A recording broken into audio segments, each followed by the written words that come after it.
हर हर महादेव भाई। वेलकम है आप सभी लोगों का हमारे इस राजन क्लासेस चैनल पे। आप सभी लोगों का अभिनंदन, स्वागत करते हैं आपके इस राजन क्लासेस चैनल पे। तो आज की इस वीडियो में हम आपका एक नया शुरुआत करने जा रहे हैं, ध्यान दीजिएगा, ठीक है। क्योंकि सावन के पावन महीने में गुड मॉर्निंग और गुड इवनिंग ना चले तो बढ़िया है, जब तक हर हर महादेव चलेगा तब मजा आएगा, ठीक है। ध्यान दीजिएगा जी। आज की इस वीडियो में हम आपका चैप्टर लेकर आए हैं विलयन, जो कि अध्याय 2 है। बड़ा मजा आने वाला है इस चैप्टर में, बस बने रहिएगा वीडियो के अंत तक, ताकि यहां से एक नया चैप्टर आप शुरू कर रहे हैं आपके साथ, तो आप इसके साथ लगे रहिएगा। क्योंकि आपका ये जो केमिस्ट्री का सब्जेक्ट है ये बहुत ही कठिन माना जाता है, लेकिन हम इस कठिन सब्जेक्ट को अगर मक्खन ना बना दिए तो ये मेरा आपसे वादा रहा, ठीक है।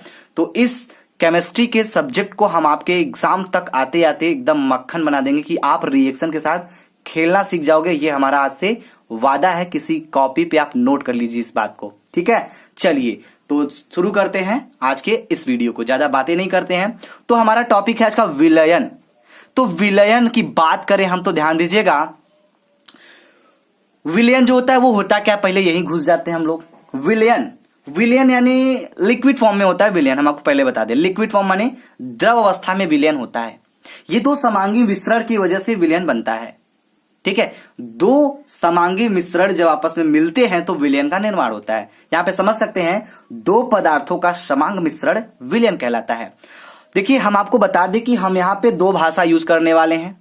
सबसे पहले तो हम अपने जो अपना भाषा होता है, ठीक है, यूपी वाला भाषा, उसमें भी इस्तेमाल करेंगे, तो थोड़ा उस बातों को इग्नोर करिएगा।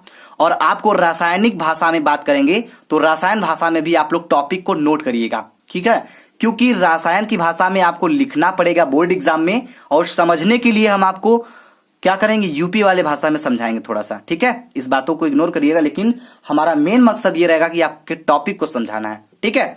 चलिए तो जैसे हमने आपको बता दिया विलयन तो समझ में आ गया कि विलयन हमें पता है कि दो पदार्थों का समांग मिश्रण होता है, उसे हम विलयन कहते हैं। जैसे चीनी और पानी का घोल, ठीक है। अब जैसे देखते होंगे गर्मी वगैरह में क्या होता है, कहीं से आते हैं तो भैया चीनी पानी का घोल बना के दे दीजिए, कुछ भी ऐसा जो भी है तो घोल बनाते हैं। चीनी पानी का घोल हो सकता है, नमक पानी का घोल हो सकता है, तो ये एक तरीके से विलयन बना के हमें दिया जाता है, ठीक है। चलिए आगे बढ़ते हैं हम लोग। विलयन के दो अंग होते हैं। जैसे एक मनुष्य के दो हाथ होते हैं, वैसे ही विलयन के दो अंग होते हैं। अंग माने शरीर से मतलब नहीं भाई।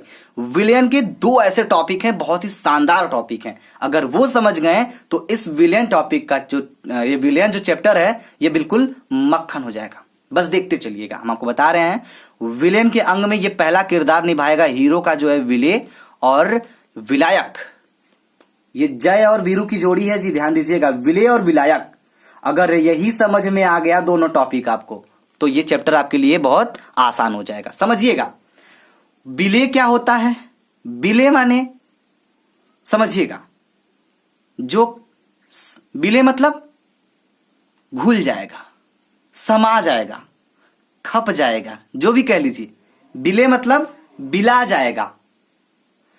जैसे होता है ना, कभी कभी हमारी मम्मी वगैरह, जैसे जो भी होती है गांव में देखते होंगे, हम अपनी बात कर लेते हैं भाई, दूसरों की बात नहीं करते हैं। क्योंकि हम कभी कभी अगर मम्मी के सामने से चले जाते हैं तो बोलती हैं कि पता नहीं कहां बिला गया जाके, मतलब कहां चला गया दिखाई नहीं दे रहा है, ठीक है। तो ये कुछ होता है। विले मतलब बिला गया, बिला मतलब घुल गया। एक तरीके से अब हम केमिस्ट्री की भाषा में बात करें तो विले मतलब घुल गया। तो इसको अगर शुद्ध केमिस्ट्री की भाषा में आपको लिखना हो डेफिनेशन, तो आप लिखेंगे विलयन में जिसकी मोलों की संख्या कम हो उसे विले कहते हैं। जैसे बबुआ हमने चीनी और पानी की बात की थी ना, अगर एक चम्मच चीनी ले लेते हैं, एक गिलास पानी ले लेते हैं, तो जो चीनी है वो विले कहलाएगा। क्योंकि वो जब पानी में जाएगा तो बिला जाएगा, उसका पता नहीं चलेगा कहां गया, ठीक है। तो विले क्या हो गया आपका, चीनी आपका विले हो गया। समझ में आया। चलिए बात करते हैं विलायक की। विलायक क्या होता है। विलायक जो बिलवा देगा। बात समझ में आ रही है। बिलवाने का मतलब जो उसको समाहित कर लेगा। जैसे अगर मेला देखने जा रहे हो, ठीक है, तो जो मेले का भीड़ है उसे हम विलायक का रूप दे सकते हैं। और जो मेले में एक मतलब एक छोटा सा, जो भी जिसको भी ले लीजिए, कोई बच्चा जाता है उस मेले में खो जाता है, तो बच्चा खो गया उस बड़े से मेले में। तो बच्चा क्या था, बच्चा एक ही था जो कि छोटा सा था, और उस इतने बड़े मेले में खो गया। तो बच्चे विलेय का काम करेगा, और जो पूरा मेला का भीड़ है वो विलायक का काम करेगा। एक तरीके से समझ रहे हो हम आपको क्या समझाना चाहते हैं कि विलेय मतलब बिला गया, विलायक मतलब बिलवा दिया। ठीक है, और जो बिला गया वो विलेय हो गया, जिसमें बिला गया वो विलायक हो गया। आइए बात करते हैं केमिस्ट्री की भाषा में। तो विलायक को समझ लेते हैं। विलयन के जिस मोलों की संख्या, यानी विलयन में जिस मोलों की संख्या ज्यादा होती है उसे विलायक कहते हैं, या फिर विलायक कहलाता है। हमने चीनी और पानी की बात स्टार्ट की थी, तो यहीं पे समझिएगा, चीनी आपका विलेय था, पानी आपका विलायक था, क्योंकि इसमें इस विलयन में जो मोलों की संख्या अधिक है वो पानी का संख्या अधिक है। तो पानी हमारा क्या हो गया, विलायक हो गया, चीनी हमारा विलेय हो गया। उम्मीद करेंगे आपको ये दोनों टॉपिक समझ में आ गया होगा। आया कि नहीं आया? अगर समझ में आ गया तो इसको नोट करिए फटाफट, हम आपको दिखा देते हैं। फटाफट इसको नोट कर लीजिए, क्योंकि हमने केमिस्ट्री की भाषा में आपको बता दें, विलयन में जिसके मोलों की संख्या कम हो उसे विलेय कहते हैं, और विलायक को समझा जाए तो विलयन में जिसके मोलों की संख्या ज्यादा होती है उसे विलायक कहते हैं। ठीक है, तो नोट करिए फटाफट इस चीजों को। हो गया नोट? आइए आगे बढ़ते हैं अब हम लोग। हेडिंग डाल लीजिए, विलयन के प्रकार।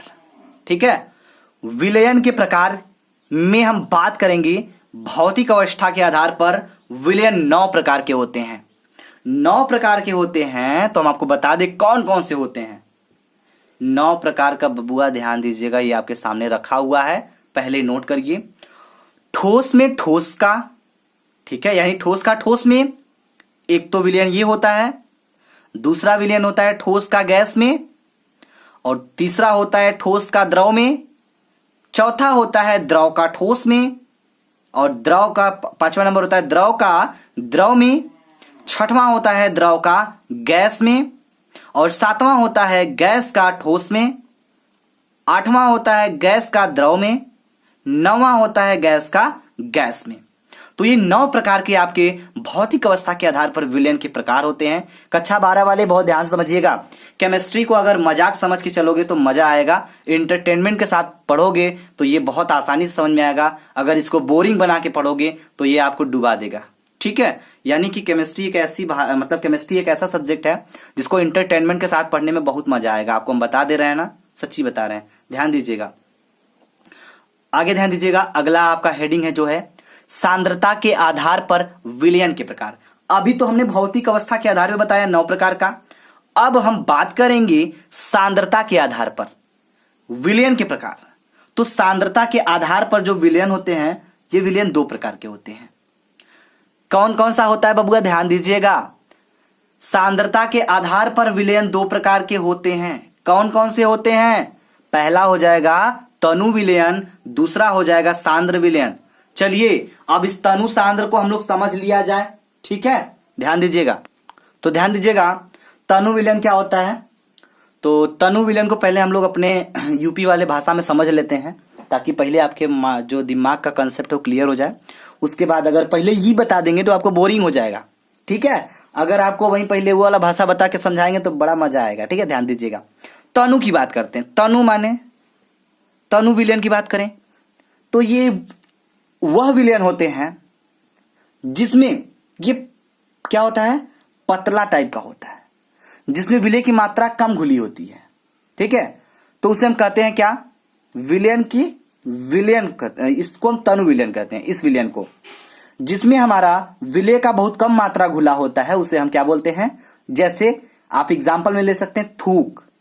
ठीक है, जैसे थूक नहीं होता है, थूक, तो उसको हम बोल सकते हैं तनु विलयन। जो इंसान का थूक होता है उसे हम बोलते हैं तनु विलयन, क्योंकि वो पतला होता है। ठीक है, तो ऐसे विलयन जिसमें विलय की बहुत कम मात्रा घुली हो, तो इस प्रकार के विलयन को हम तनु विलयन कहते हैं। ये रसायन की भाषा है।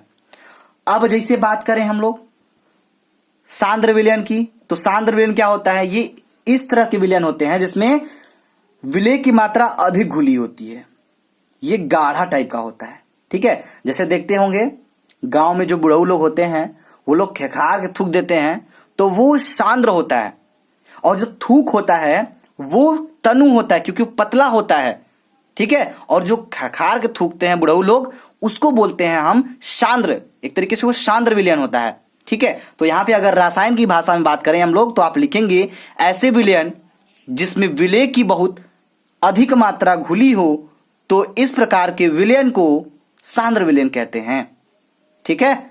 चलिए तो फटाफट नोट करिए, हमने आपको क्या बताया, भौतिक अवस्था के आधार पर विलयन 9 प्रकार के बताया, सांद्रता के आधार पर विलयन 2 प्रकार के बताएं, तनु विलयन, सांद्र विलयन। आगे आता है आपका क्या, आगे आता है विलेयता के आधार पर विलयन के प्रकार, ठीक है। अब विलेयता के आधार पर विलयन के जो प्रकार होते हैं यह 3 प्रकार के होते हैं। विलेयता के आधार पर विलयन 3 प्रकार के होते हैं। कौन कौन से होते हैं, ध्यान दीजिएगा, हम आपको बता दें। पहला होता है संतृप्त विलयन, दूसरा होता है असंतृप्त विलयन, तीसरा होता है अति संतृप्त विलयन। बात समझ में आ रही है? चलिए, अगर बात समझ में आ गई तो टॉपिक तो मजाक समझ में आएगा, ठीक है। चलिए तो ध्यान से समझिएगा। तो देखिए, ये जो संतृप्त विलयन है इसकी बात करते हैं। संतृप्त विलयन मतलब क्या, पहले केमिस्ट्री की भाषा समझते हैं, देखते हैं समझ पाते हैं कि नहीं। अगर केमिस्ट्री वाला भाषा समझ गए ठीक है, अगर नहीं समझेंगे तो थोड़ा देहाती भाषा में इसको समझाएंगे हम, उसके बाद फिर रासायनिक भाषा में तोड़ेंगे तो आपका कंसेप्ट इसमें क्लियर हो जाएगा। समझिएगा, संतृप्त विलयन माने क्या होता है, ऐसे विलयन जिसमें विलेय की और मात्रा न घोली जा सके, तो इस प्रकार के विलयन को संतृप्त विलयन कहते हैं, ठीक है। तो ऐसे विलयन जिसमें विलेय की और मात्रा न घोली जा सके, इस प्रकार के विलयन को हम संतृप्त विलयन कहते हैं, ठीक। ध्यान समझ में आ रही, समझिएगा।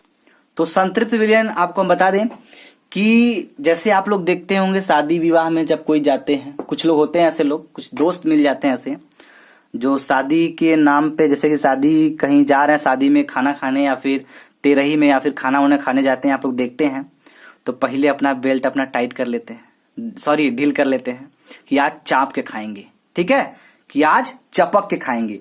तो क्या करते हैं, वो पेट भर खाते हैं, चाप के खा लेते हैं, इतना खा लेते हैं कि पूरा नटई तक भर जाता है उनका, यानी कि पूरा हर तरीके से उनका पेट भर जाता है, इतना भर जाता है कि वो और खाना नहीं खा सकते हैं, ठीक है।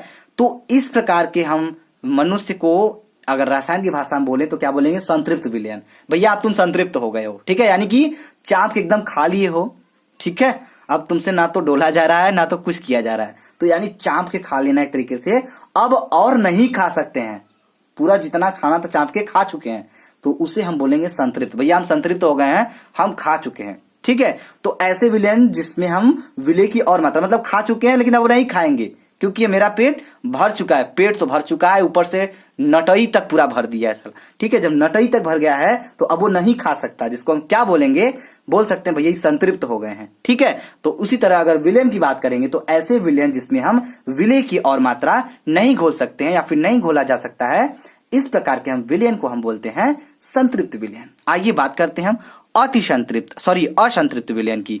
तो असंतृप्त विलयन को अगर समझना हो तो ध्यान दीजिएगा, यह ऐसे विलयन होते हैं जिसमें विलेय की और मात्रा घोली जा सके, तो इस प्रकार के विलयन को असंतृप्त विलयन कहते हैं। यानी कि इनका पेट भरा हुआ है, ठीक है, ये और खा सकते हैं लेकिन नहीं खाएंगे, क्योंकि ये मतलब खा सकते हैं लेकिन नहीं खाएंगे, क्योंकि ऐसे विलयन जिसमें विलेय की और मात्रा घोली जा सकती है, खा सकते हैं लेकिन नहीं खाएंगे, तो एक तरीके से इनको हम कह सकते हैं असंतृप्त विलयन। बात करते हैं अति संतृप्त विलयन की। तो अति संतृप्त जो है ये बहुत अलग कैटेगरी का होता है। तो इसमें आप लोग समझ सकते हैं कि जब असंतृप्त विलयन को हम गर्म करके उसमें और भी विलेय की मात्रा घोली जाए तो इस प्रकार के विलयन को हम अति संतृप्त कहते हैं। यानी कि ये इस तरह के विलयन होते हैं, इसमें और विलेय की मात्रा नहीं घोली जा सकती, लेकिन अगर इनको हम गर्म कर दें तो कहेंगे भैया 2 रोटी और लाइए, ठीक है। तो इनको जब गर्म करेंगे तो इसमें और भी विलेय की मात्रा घोली जा सकती है, तो इस प्रकार के हम विलयन को क्या बोलते हैं, अति संतृप्त विलयन कहते हैं, ठीक है। तो हमने विलयन के कॉन्सेप्ट को आपका क्लियर कर दिया है। विलयन क्या होता है, विलेय क्या होता है, विलायक क्या होता है, इसके बारे में हमने डिस्कस करते हुए इसके साथ ही साथ आपका हमने ये टॉपिक भी क्लियर कर दिया कि भौतिक अवस्था के आधार पर विलयन कितने प्रकार के होते हैं, सांद्रता के आधार पर विलयन कितने प्रकार के होते हैं, विलेयता के आधार पर विलयन कितने प्रकार के होते हैं। ये तीनों के तीनों टॉपिक हमने आपको क्लियर कर दिया। ठीक है, अगर आपको ये वीडियो पसंद आएगा तो वीडियो को लाइक करिएगा और शेयर करिएगा, हमें कमेंट बॉक्स में कमेंट करके जरूर बताइएगा ताकि इसका भाग 2 हम जल्द से जल्द आपको प्रोवाइड करा सके। ठीक है, थैंक यू वेरी मच। जय हिंद, जय भारत।